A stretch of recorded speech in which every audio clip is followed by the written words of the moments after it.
I'm Beth Bontrager. Hi, I'm Melanie Kozak. I'm Jessica Heyman. And we're going to talk about everything that goes into taking the GRE, study habits, things like that. So today we're going to start off with what is our individual study styles.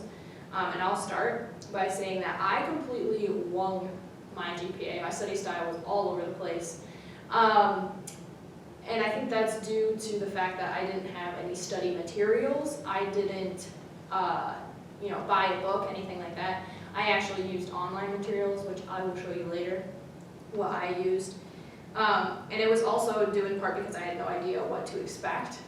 So yeah, I'll talk more about that later. But So the first time I planned out my studying, like I had time set out twice a week for me to study for GRE, and then the second time I wung it completely.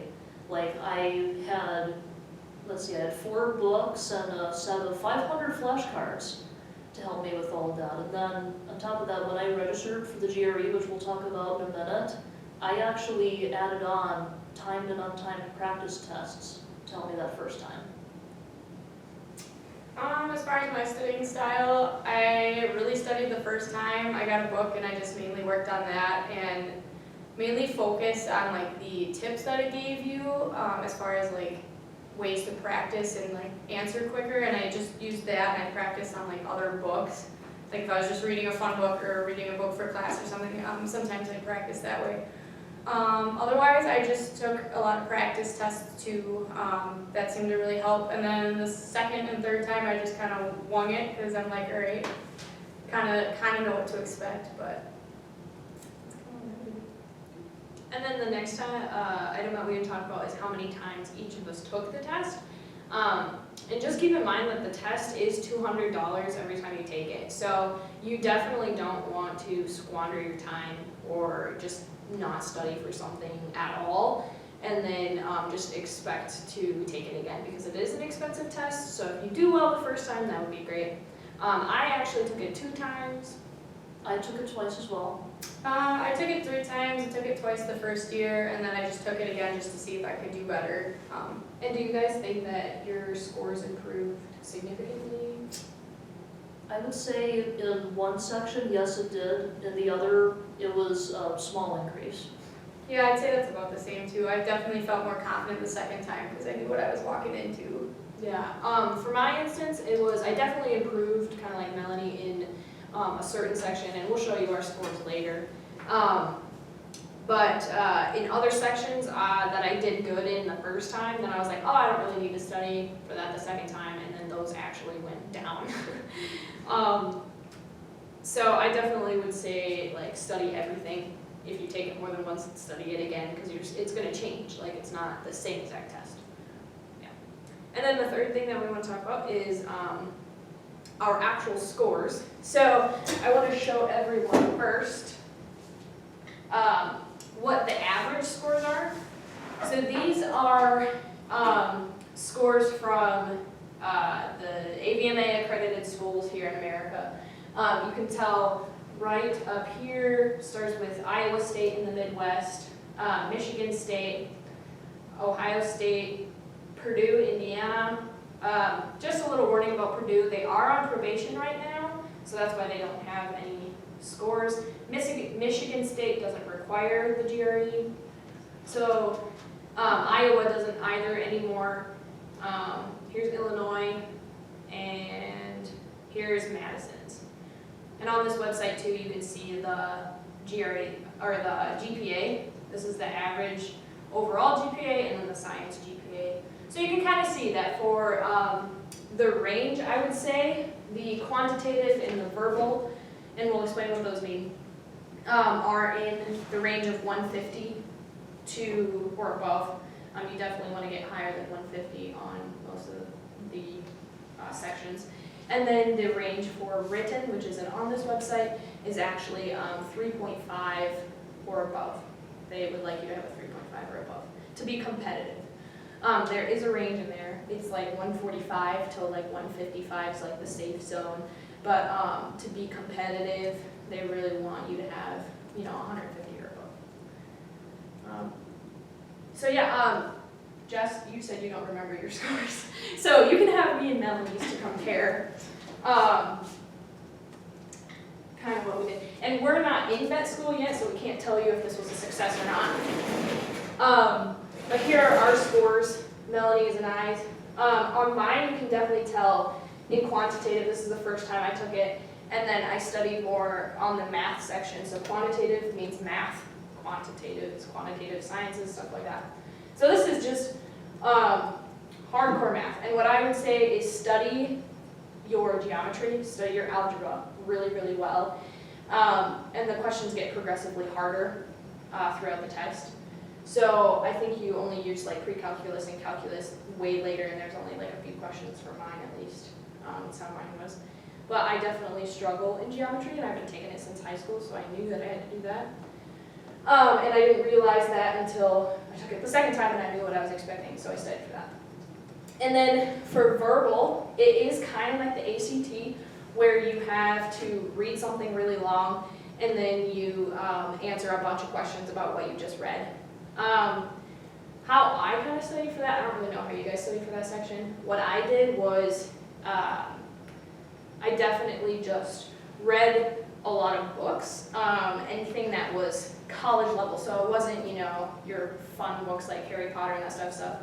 They can be fun, but I mean, it doesn't have to be like your textbook or a scientific article, but make sure that it's like, you know, an educational book, something that is not your day-to-day reading, like is a little harder to comprehend, but it's not, you know, you're reading a dictionary or something like that. Did you guys do anything to prepare for verbal?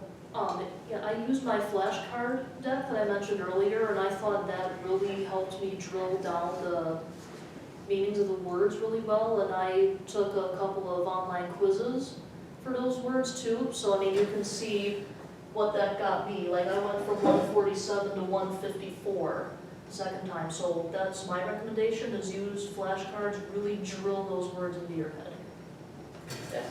I kind of did what Beth did, and I just used books that I had, like a lot of my textbooks I would read, or a lot of college level books. Oh, I also made my own flashcards as far as like looking for key terms, or like kind of how the end of the word like could signify what it means, and I kind of use that a lot. And I use, I can't remember. I'm actually gonna look real quick. I have the app. While she's looking, there is another, like there's two sections, like subsections I guess you could say, in the verbal section. The first part is the reading, and then you answer questions like the ACT, and that's reading comprehension, obviously. But another section of that would be the, it was like matching words with definitions, right? And what I heard from someone that really helped me, one of my professors actually recommended going online and just like Googling the 150 most common GRE words, and you can go online. Like you could make your own flashcards if that's how you do it. I'm more lazy when it comes to that, so I just use other people's flashcards. And then there was also like websites that were like, I can't even remember, kind of like cool math games when we were kids. They basically gave you matching games like word Tetris, like fun little things that you can do where you just repetitively get these words and these meanings. And then I personally didn't have to do any of the work, I just had to learn the words. And that significantly, my score doesn't show it, but that significantly helped me the second time. Like, I think what kind of happened with my score was I didn't do the comprehensive reading. I just mainly focused on those words, which is only half of it. So I think that's why my score doesn't show it, but I felt more confident going into it after doing that. So, did you find it? Oh yeah, it's a free app called Magoosh, and it's got like, want to spell that? Magoosh. And it's like got, I think there's like 500 different sets or something like that of like 150 like common words, and that's what I use too, and it's like free flashcards, and it's a free app on your phone. So, you know, when you're walking to class or just waiting for class, you know, I would sit there and just do like 5 of them and then be like, okay, you know, and it kind of keeps track of like which ones you know and which ones you don't know, which is also kind of helpful. So kind of helps you too. Yeah, I definitely agree with the using those flashcards and stuff in between classes. What I did was like every time that I'm sitting in the car or every time, you know, we all just like pull out our phones when we're bored. So when you're studying and preparing for the GRE, just have it in the back of mind, like make it a habit that when you're in those times of boredom, when you're waiting on someone, when you're waiting in line, or just, you know, doing your day-to-day walking to class, whatever, and you're just on your phone, open the app, go on Google, like bookmark it. That's kind of what I did. Just like be going through this stuff every day, even if it's just for 5 minutes. It will definitely improve your vocabulary. So. I did the same thing, only difference is I used Kaplan Prep. Yeah. What is that? TM. Yeah. Do you guys have anything else on study tips for verbal or Just- quantitative? I Don't did freak it. out. Yeah. It's fine. Yeah. Yeah, that too. I just made it a point to go over at least 10 words every time I would actively study like that. I think that really helped me, especially that second time with my Yeah. score going up so much. I think that made all the difference. And then the last section of the test, by the way, disclaimer, I've been told that, oh, as a vet student, you have to take the bio portion of this test. No, you don't. It's extra money, it's extra time wasted, don't take the bio portion. You just need the GRE, and we're gonna show you online how to like sign up and everything, if you haven't already. But anyway, so the last one is the written test, and this is graded on a scale of 6. Do you know what the other ones are out of? It's 100. I think it's like 170 for each of the other ones. Okay, so the quantitative and verbal are out of 170. The written is out of 6. And you can go on the GRE website, which I'm going to show you, and you can look all this stuff up too, if you forget. And now kind of what I did for the written portion was, I'm going to show you the tool online that I use, because everything mine was online, so I can't show you unless I pull it up. But what I did is I went to this website that gives you prompts, like exact prompts that have been used in the GRE before. And I found a pattern of, they're going to ask you 2 types of questions, and I'll show you what those are. And then I went through and I just wrote like 2 essays, you know, every other day, like probably an essay a day, it kind of averaged out to be. So 7 essays a week, and then I chose what I thought were the better ones. And then I actually submitted them to 4 or 5 different people. Most of them were professors who would just edit them and give me tips and be like, yes on this one, no on this one.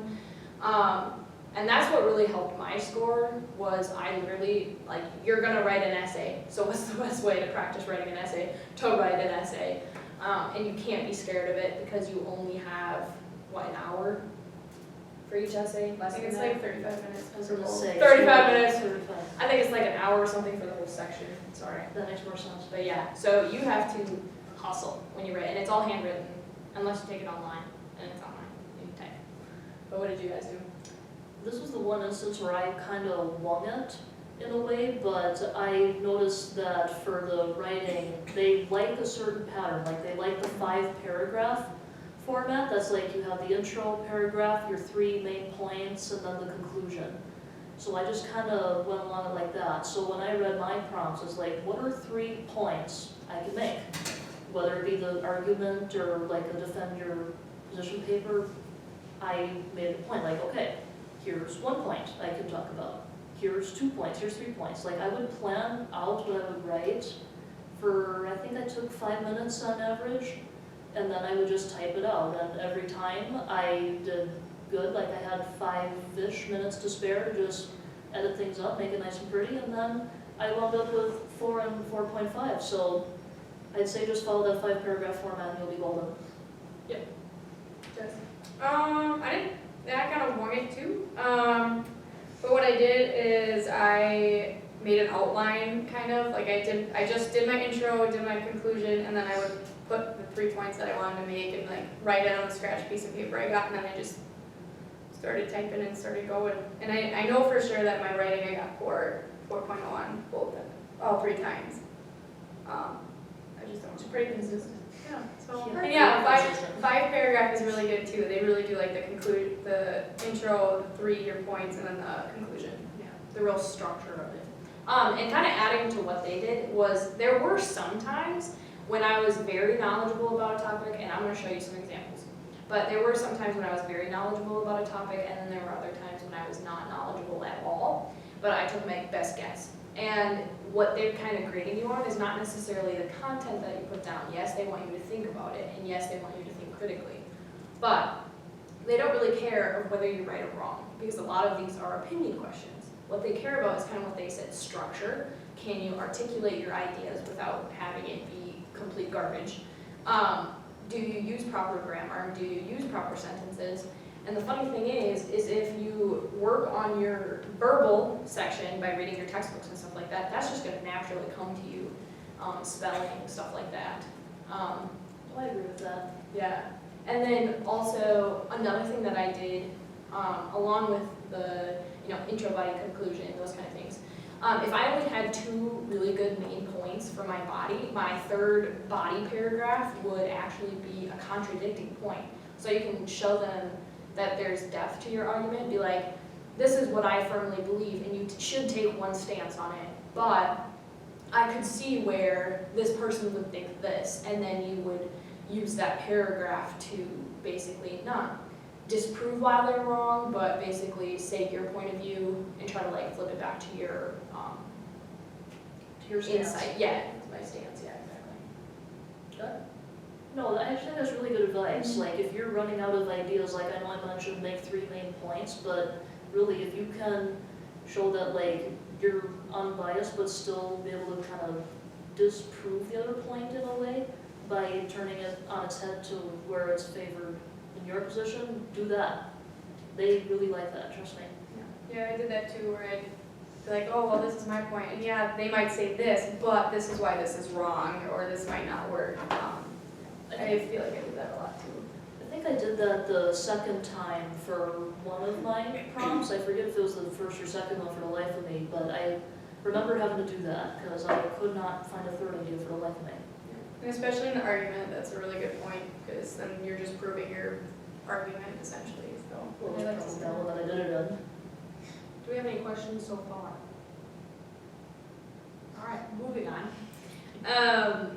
The last kind of point that we have to discuss is when did we sign up for it, and then how long did we give ourselves to study for the test? So my first time, I signed up for it way in advance, just to make sure, because seats do fill up fast. I don't think Green Bay's testing office even lets you do a written portion. I think it's all online. And so there is a difference, online and in person. Like when you're studying, you need to study for what version of the test you're taking. So I know for me, it was like, I can't write as fast as I can type. So that's huge in the written section, obviously. Verbal stuff as well. I don't know, I know that when I'm reading and stuff, when I have to scroll versus flipping a page, that's like very different for me and my reading style. I read faster when I have to flip a page, and I actually comprehend it better when I have it physically in front of me. So if you're kind of the same way, make sure you study your type of test. That's a big one. So I actually signed up for mine, my first one. I took the summer between my sophomore and my junior year. So my second and third year, I knew that I was going to spend the entire summer studying and preparing for the test. So what I did was, I think in like the last week of classes right after my finals were done, I made sure that my seat was available. So what I did is I signed up for it, paid for the test, and then I had a date, a time, and a location of where I had to take the test. And so that was a few weeks before school started, because you want to give yourself, like, you're going to be studying for this test, so you don't want to be like, study for the GRE and then bam, you have classes. So that was, yeah. And then I didn't have like as strict a regimen as, say, Melanie probably had. Mine was like, I hit the books hard maybe twice a week, and then like the rest of the days I was like, in the back of my mind, oh, I should be writing an essay, but I ended up like doing all of it on 2 days because I'm a pretty good procrastinator. So that was kind of my study habits throughout the summer. And then when I got my scores back the first time, yeah, they were not in the 150, and not really even in the range, the safe range at all. And so what I wanted to do was boost those up. So I knew I had to take it a second time. Like, yeah, I was in the range, but that's not, for me, that's not safe. So I definitely wanted to try to get those scores up more. So I did take it a second time. And the second time, I knew what I was kind of getting into, so I didn't allow as much time for studying. But I ended up studying over January break. So I had the semester, and then the semester was done. I signed up in December after my fall finals were done, and then I allowed all of January. I didn't take any January classes so I could study for the GRE, and then I just had 2 or 3 weeks to study. And I also didn't allow so much time in between the times that I took the test that I forgot stuff. Yeah, and then I ended up getting a better score on the second time, so that's what I did. Yeah, so pretty similar to what Beth did, is I signed up the first time for the August between my sophomore and junior years, just so I would have that whole summer to really get the concepts down and really make sure I nailed everything. Well, I get my scores back and I say, hey, they're kind of on the fence here. I want to see, can I get in that 150s range like Beth was talking about? Hey guys, it's Beth. I just wanted to say that I'm sorry that the panel video actually got cut short, and for some reason the video camera wasn't taping for the second half of the informational last Wednesday. So I'm going to be doing for you is just kind of going over what you missed in the last portion, or what the video missed in that last portion, just so that you can get an idea for what else we talked about. Unfortunately, Melanie and Jessica are busy at this time, so it's just going to be me. I know you can't see me because I'm going to show you a bunch of stuff on the computer, so I want to make sure that the camera is stabilized for that. So we did briefly mention the state average range for the GRE and kind of what to expect on the quantitative, verbal, GRE averages that get into vet school. Let me just make this bigger so you guys can really see that. So right here we have the quantitative, and then we have the verbal estimated GRE scores. And I just kind of typed into Google, average estimated GRE scores for vet schools, and this page kind of pops up. You can also get the GPA. There is an overall and a science GPA that kind of estimates, and then it goes down into all the AVMA accredited vet schools. I'm going to point out some here in the Midwest, and that's kind of what I was doing in earlier in this video. So here in Iowa State, we have 153, 153. And like I said before, there are ranges for these schools. This is just the average. So Iowa State is 153. Michigan State doesn't have any because they don't require the GRE. Ohio State is also 153 in each category. Purdue is on probation, and I also don't know if they even require the GRE anymore, so those don't have scores. And then we also have Madison, University of Wisconsin, has 156. So you can kind of go on here, and whatever schools you're kind of looking for, you can see the averages for there.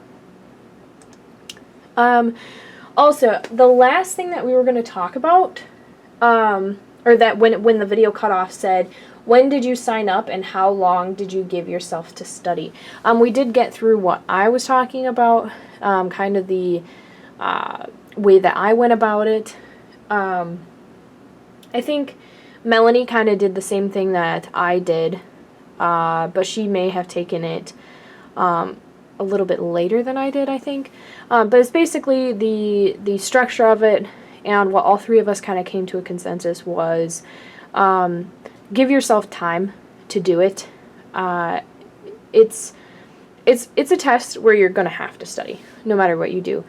You definitely don't want to just not study at all and completely go into the test just winging it.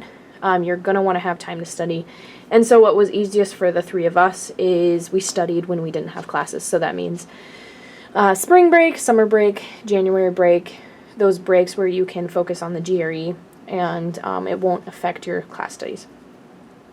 The GRE does, I guess, stay in effect. Like, you don't have to retake the GRE if you don't get into vet school the first time around. I think you're allowed to have those scores up to 7 years. I could be wrong on that. It might be a little bit less, but it's definitely not going to, or you're definitely not going to have to retake it every year. That's for sure. Another thing is when you go to take the GRE, just make sure you sign up early. You're allowed to sign up 2 months in advance from when you actually want to take the test. And I highly recommend that you sign up during that 2 month, because you can come back in a week and a lot of those seats will be taken. A lot of people try to, take the GRE on the weekend because that's when they have the most time. So if you know when or have an idea of when you want to take the GRE, definitely get signed up for it right away. And like I said before, you can only sign up 2 months in advance. And so with that being said, I'm going to try to get a little bit of a better view here of the screen. Okay, so I'm going to show you how to sign up for the GRE. Oh, also, sorry, one quick note.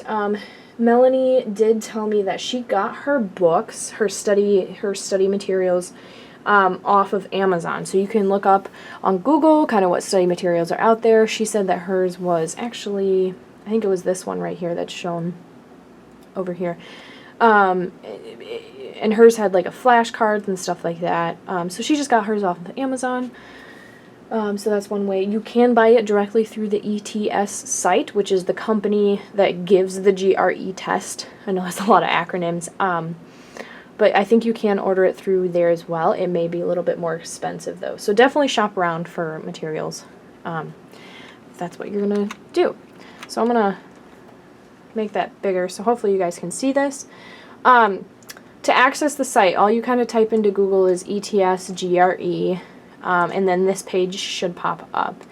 So this ets.org is the GRE test site. However, I don't click on this right away because, as you can tell, it takes you to this page, which just kind of tells you about the GRE in general, and is selling you promotional stuff. So you can definitely use this if you want, but it just takes a little bit longer to get all to the shortcuts. So what I do is I click on your ETS account, and you are going to have to make one. You'll have to sign up. You don't have to pay for a subscription or anything like that. You need an email address. They're going to contact you through your email address, remind you of your test date and test times, as well as when you receive your test scores back. They're going to give you everything through your email. So you definitely need an account to start signing up. And once you click on your ETS account, this page is going to pop up. This is not how you log in. If you want to log in, you go right here to ETS account. Sorry, it's loading. And it will take you into this login. And this, let me make that. And this will be where you actually sign in. But for the purposes of this video, we are just going to go back, and I just want to show you how to sign up. So you're going to come over here to this tab on the left. Make sure you guys can see that. And you're going to come over here down to where it says test centers and dates. You're going to click on that tab, and it's going to bring you to this page. And then you have to, again, click on this hyperlink here. I'm just going to open it in another tab and put that back.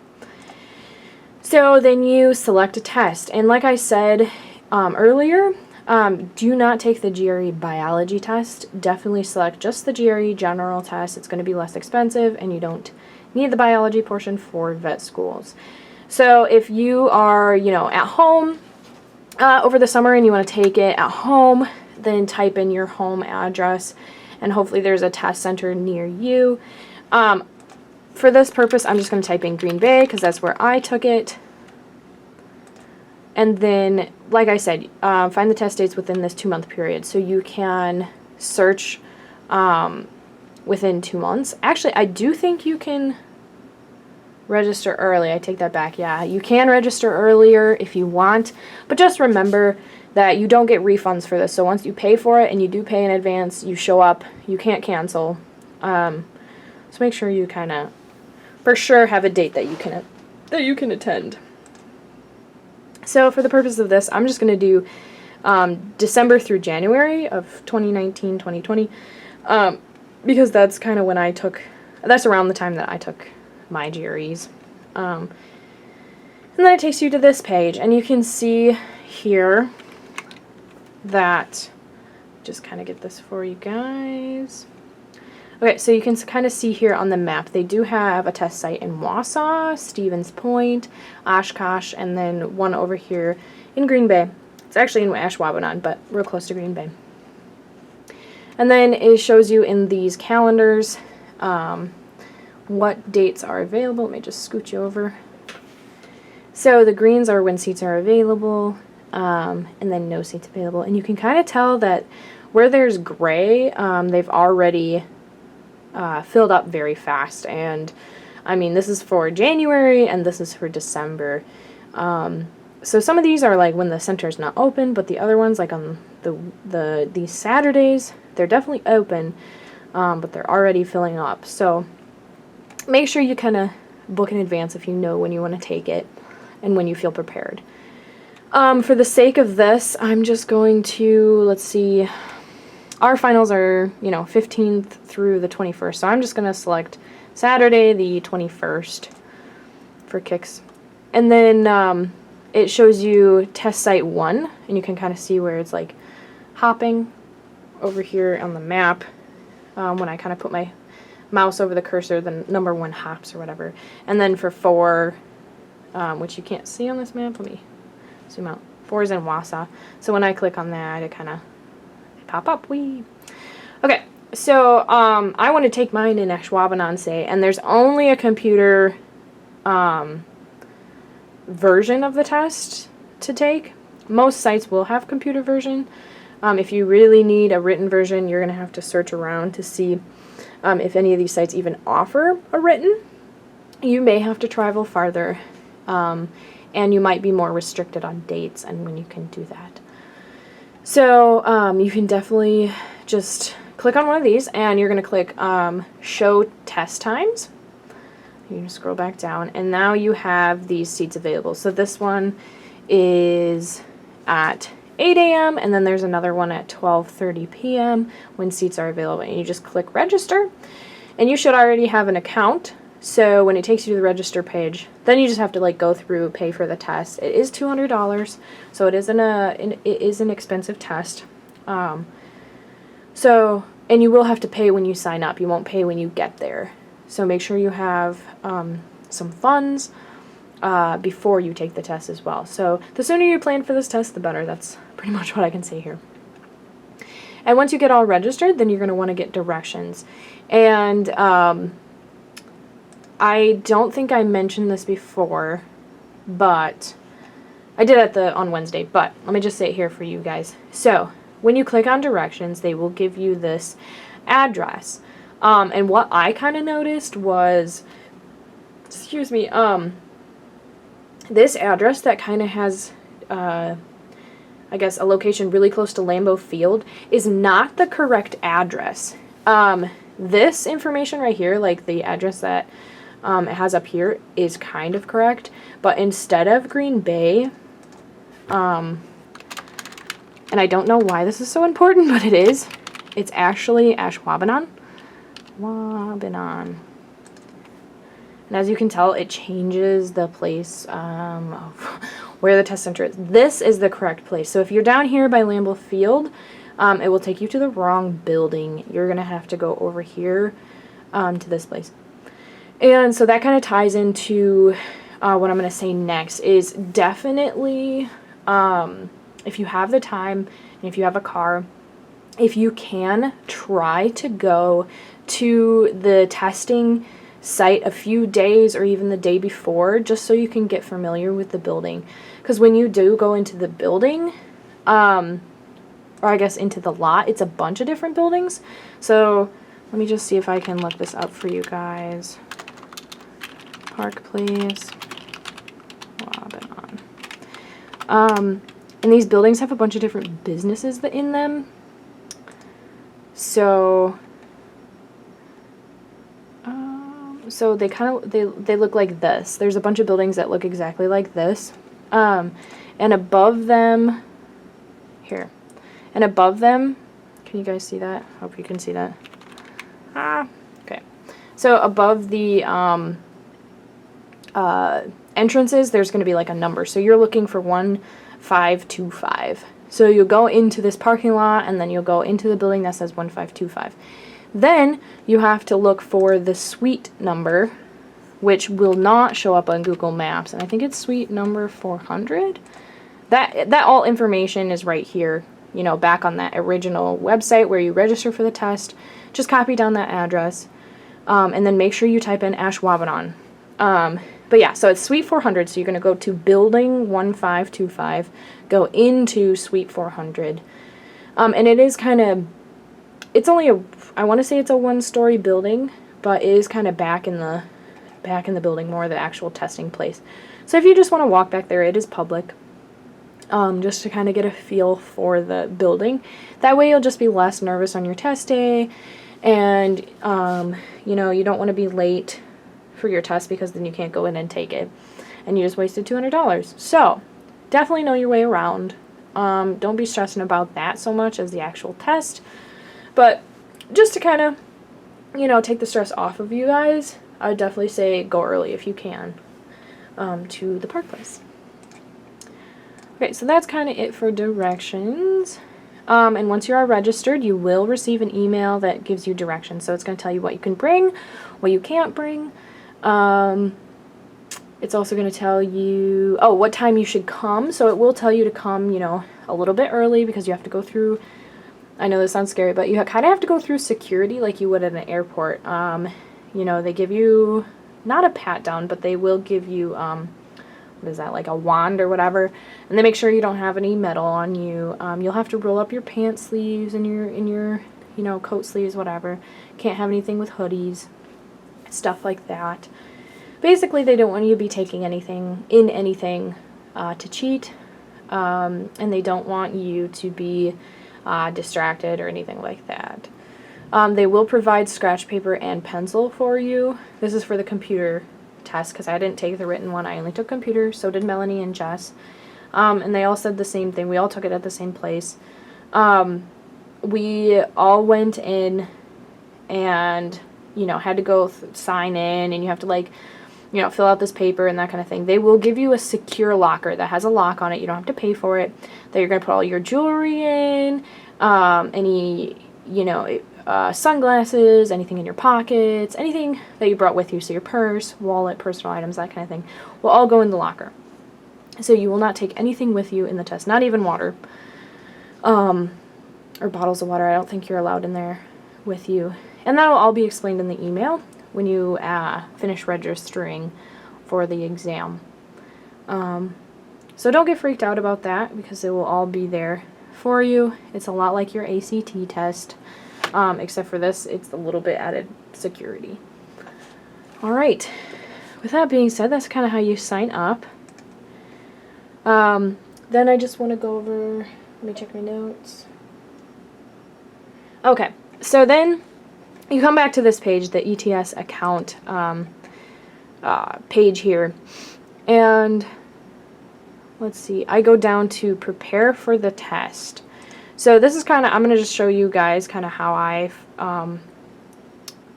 I studied for the written portion of the exams. So I told you guys before that I would kind of show you where my study materials are, and this is where I found mine. So I clicked on prepare for the test, and you can go here to, you know, on the side here it says analytical writing, verbal reasoning, quantitative reasoning, and it'll show you all that kind of stuff. I simply click on the test, or the prepare for the test tab, and then I click here on the free GRE general test prep, and it will kind of have this drop down menu. And you can go to the verbal reasoning, you can go to quantitative reasoning, but what I want to show you is in analytical writing. So you're going to want to click on that. And then there's 2 types of test, and you can read all this. This tells you about the test and what it is. They don't try to hide anything from you. So then there's 2 types of essays that you're going to kind of be given. It's called analyze an issue and then analyze an argument. And they're both 30 minutes that you get to write your essay.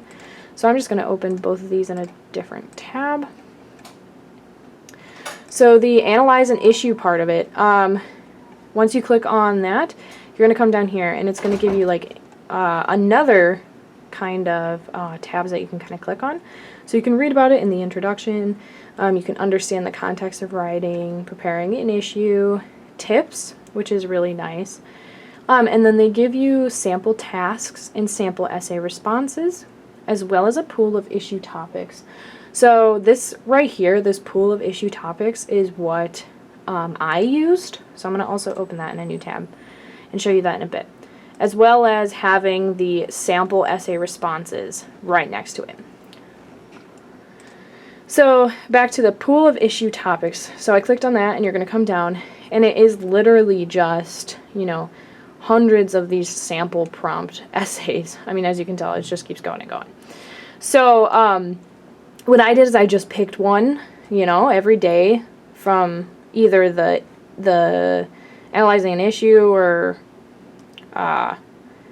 argument, or yeah, one or the other. And so this like italicized portion is going to be the same through each and every one of the analyzing an issue, sorry. So for each section, the italicized part is going to be the same. So once you get really comfortable with this, I know this like saves like seconds when in the actual exam, but you only have 30 minutes. So if you're trying to like figure out what they're asking you during the actual GRE exam, it's like, I don't know, it takes more time. So I think for me it was like each one of these says the exact same thing. So I'm just going to read it. You can follow along.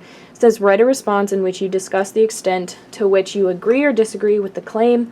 In developing and supporting your position, be sure to address the most compelling reasons and or examples that could be used to challenge your position. So it's the same thing. They're asking you to do the same exact thing for each issue. The only thing that's going to change is this beginning sentence. And this one says, the best way to teach, whether as an educator, employer, or parent, is to praise positive actions and ignore negative ones. So basically what they're asking you to do is write a response, and you have to take a stance, whether you agree with it or disagree with it, and then develop and support your answer.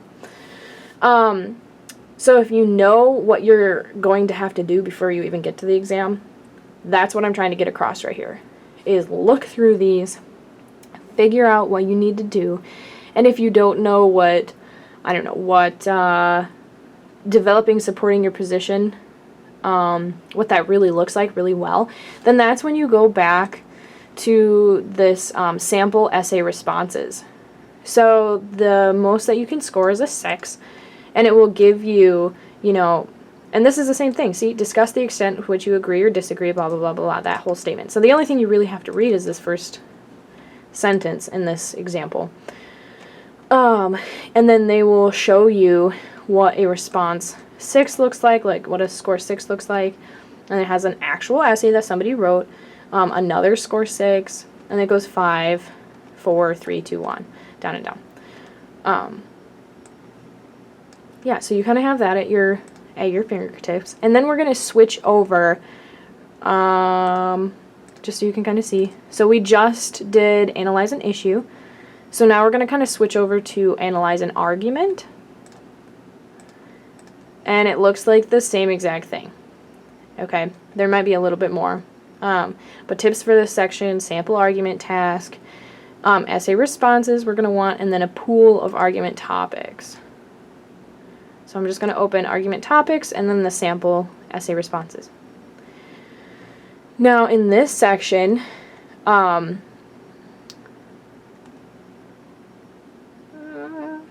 so now in this section, it's the italicizes the same thing, so write a response in which you discuss a more alternative explanations that could rival the purposed explanation, and explain your explanations can plausibly account for the fact presented in the argument. Now that's a little bit more of a mouthful, I guess you could say. So if you kind of get familiar with this language and what they're really asking from you, again, do that before the test so you know what you're getting yourself into. So then you can really focus on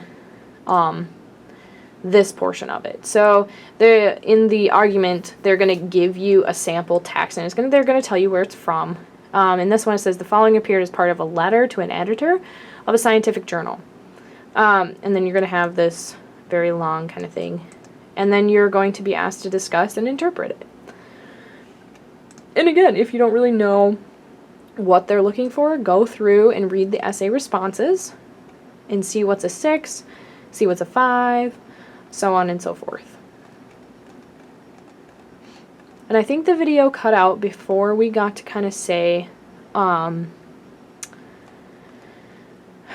was I going to say? So this is kind of how I studied for this. And this is right on the ETS website. It's completely free for you to use. You can even look at this before you sign up for a test. So before you even technically have an account, quote unquote, you can sign up for this. Or you can, you can look at this. And what I was going to say is, me, Jess, and Melanie, when we were in the test-taking area and we were looking at the essays and things like that, sometimes you really don't know a lot about the topics that they're talking about, and what the test people are looking for is basically that you can communicate effectively, that you can use proper grammar, and if you do have some ideas about the topic, that you can write them out. So they're going to ask you on the issue, they're going to, tell you to take a side. On the argument, they're going to ask you to basically see if you can not take a position on it, but what am I trying to say here? Write a response where you examine the argument. So what I kind of did was the biggest thing that they're looking for is structure. So a body, intro, and conclusion. Just like we learned in high school way back, or even in middle school, they really, really want structure. So have an introduction with, a thesis statement, and then 3 short body paragraphs, and then a conclusion, wrapping it all together. And that's what they're really looking for. Now, say you only have 2 body paragraphs, so 2 main points that you kind of can think of, and then you're like, oh shoot, I'm out of points, but this is a really short essay, and I still have some time left. So what I kind of did was, I would take the opposite, or maybe what the opposite opinion would say of my argument, and then try to disprove why I think that is wrong, or incomplete. So for example, this is kind of a controversial topic right now, is getting your vaccinations. I'm pro-vaccination just because of my own personal reasons. So what I would kind of do if I had an essay on this and was take a stance on it. Do you agree or disagree with vaccinations? I would say in my introduction right away, I agree with vaccinating because, my mom made us get vaccinations since kids, and I'm a bio major, so I know the importance of it. And then I would state in my thesis statement, I agree with getting vaccinated because of this and this. And say I only had 2 points, okay? So my 2 main points were, let's say, biology and the redacted scientific article that said, vaccinations cause autism. So those would be my 2 main points. Then I'm like, well, shoot, now I only have 2 main points, and I don't have that much information maybe what they're looking for. So as my third, I would maybe make a statement on what an anti-vaxxer would kind of have as their main argument, and then I would say an anti-vaxxer, takes this position. Here's why I think that's wrong, or here's what biology can disprove for that statement, or, facts, not necessarily what you feel, but what you know about that subject. and just kind of taking what an anti-vaxxer would say and then, you know, turning around to be like, and this is why I feel that's wrong, or this is why I know that's wrong. Something like that. And then concluding, you know, restating your thesis, being like, so in conclusion, you know, this is why I think people should get vaccinated, yada, yada, yada. So they really want structure. If you run out of things to talk about, that's all right. Just don't go gibberish, but try to come up with maybe like the opposite argument and say why that's wrong, or something like that. All right, so that's kind of the essay portions of the test. And then if we go back here to that overview of, I'm sorry, here we go, the account, the ETS GRE account thing. And you come down here to this tab, you should definitely kind of scroll through this tab. This is what I'm kind of get at. It's pretty important. So you can see about the test here, the registration, test centers, and dates. And then preparation for the test, and then also this one on test day. So here you can even look at the procedures and regulations, so the things that you're going to go through while you're at the center, what you can bring on test day, and then what you can expect while taking it. And then of course there are policies and other things on this. Okay, so just a quick recap. You're going to go type into Google ETS GRE, and then you're going to come down here to the Your ETS account. And it's going to take you to this page, and that's where, on the left-hand side, that's where I got all the information. It's on this tab right here. And then if you want to log in, you come right here to this little person-looking thing, and you click ETS account. And that's where it's going to take you to the login page. And then you can also create an account on this page as well. Okay? So that is all that I have for you. I tried to recap what Jess and Melanie had said about everything as well in this short little snippet of video. But if I missed anything, or if you guys have any questions or something was unclear, please don't hesitate to either contact me directly or just contact the pre-vet email, like through the pre-vet email. So that's the SO pre-vet club at uwgb.edu. Yeah, and if you want to hear more directly from Melanie or Jessica, also contact me directly, and I can get you their contact information. I'm not going to share it over this video. But yeah, any questions, any comments, any concerns, we'd love to hear it. And I'm really sorry that the video cut out, you guys. Hopefully that won't happen next time. So, thank you.